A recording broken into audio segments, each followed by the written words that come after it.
শেখ হাসিনা কি সত্যি সত্যি বাংলাদেশে ফিরছে? দেখো, ওনাকে ফাঁসির দণ্ড দেওয়া হয়েছে, ওনার পাসপোর্টও পর্যন্ত ক্যান্সেল করে দিয়েছে বাংলাদেশ সরকার। তা সত্ত্বেও কিভাবে তিনি বাংলাদেশে ফিরবে, তাও আবার ডিসেম্বর মাসেই? আসলে এর সংবাদ আসার পর দিল্লি থেকে শুরু করে ঢাকা পর্যন্ত পুরো তোলপাড় শুরু হয়ে গেছে।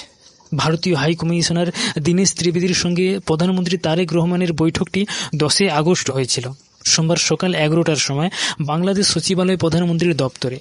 কিন্তু বৈঠকে এমন কি হয়েছিল যার পর দীনেশ ত্রিবেদীকে ঢাকার বৈঠক শেষ করেই জরুরি মতলবে উড়ে যেতে হয় নরেন্দ্র মোদীর কাছে, দিল্লিতে তাকে চলে যেতে হয়? কি এমন বৈঠকে হয়েছিল? দেখো, শেখ হাসিনার দেশে ফেরার প্রথম বিকল্পটি হলো তার স্বেচ্ছায় দেশে ফেরা। যদিও আন্তর্জাতিক অপরাধের ট্রাইব্যুনালে তার মৃত্যুদণ্ড কার্যকর করা হয়েছে এবং বাংলাদেশ সরকার তার পাসপোর্টও পর্যন্ত বাতিল করে দিয়েছে, তবুও একজন নাগরিক হিসেবে তার দেশে ফেরার একটা আইনি অধিকার আছে। সাবেক কূটনৈতিক হুমায়ুন কবিরের মতে পাসপোর্ট না থাকলেও তিনি বাংলাদেশ সরকারের কাছে একটি বিশেষ ট্রাভেল পারমিটের আবেদন করতে পারে। আর বাংলাদেশ সরকার যদি এই অনুমোদন দেয়, তাহলে সেই পারমিট নিয়েই কিন্তু তিনি সীমানা পার করতে পারেন। আর শেখ হাসিনা যেহেতু নিজে থেকেই দেশে ফিরে যেতে চায় আর সরকারও তাকে চায়, তাই এই দুই পক্ষ থেকে যদি এই সদিচ্ছা থাকে, তাহলে আইনি দিক থেকে কোনো বাধা থাকার কথা নয়। আর শেখ হাসিনা নিজে থেকে না ফিরলে দ্বিতীয় রাস্তা হলো দ্বিপাক্ষিক প্রত্যাবর্তন চুক্তি।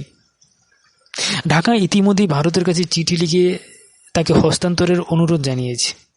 আর এই ক্ষেত্রে ভারতকে রাজনৈতিক দিক থেকে বাধ্য করাও সম্ভব নয়। দীর্ঘ 2 বছরের এই প্রতিক্রিয়ায় কোনো অগ্রগতি না হওয়ায় কেবল রাজনৈতিক সমঝোতার মাধ্যমে তাকে বাংলাদেশে ফিরিয়ে নিয়ে যাওয়াটা বাংলাদেশের কাছে একটা অসম্ভব জিনিস। শেখ হাসিনা যদি ট্রাভেল পারমিট নিয়ে স্বেচ্ছায় পা রাখেন বাংলাদেশে, তবে তাকে সরকারি বিচার এবং চরম আইনের পরিণতির মুখোমুখি হতে হবে। আর তিনি নিজে থেকে না এলে দিল্লির সম্মতি ছাড়া তাকে ফিরে নিয়ে যাওয়াটা ঢাকার জন্য সবচেয়ে কঠিন কূটনৈতিক একটা পরীক্ষা। আগামী ডিসেম্বরে শেখ হাসিনা কি সত্যি ট্রাভেল পারমিট নিয়ে ঢাকায় ফিরে যেতে পারবেন? এতে আপনার কি মনে হয়? কমেন্টে জানান। আর শেখ হাসিনার বাংলাদেশে ফিরে যাওয়া নিয়ে A to Z information miss করতে না চাইলে চ্যানেলটিকে সাবস্ক্রাইব করুন।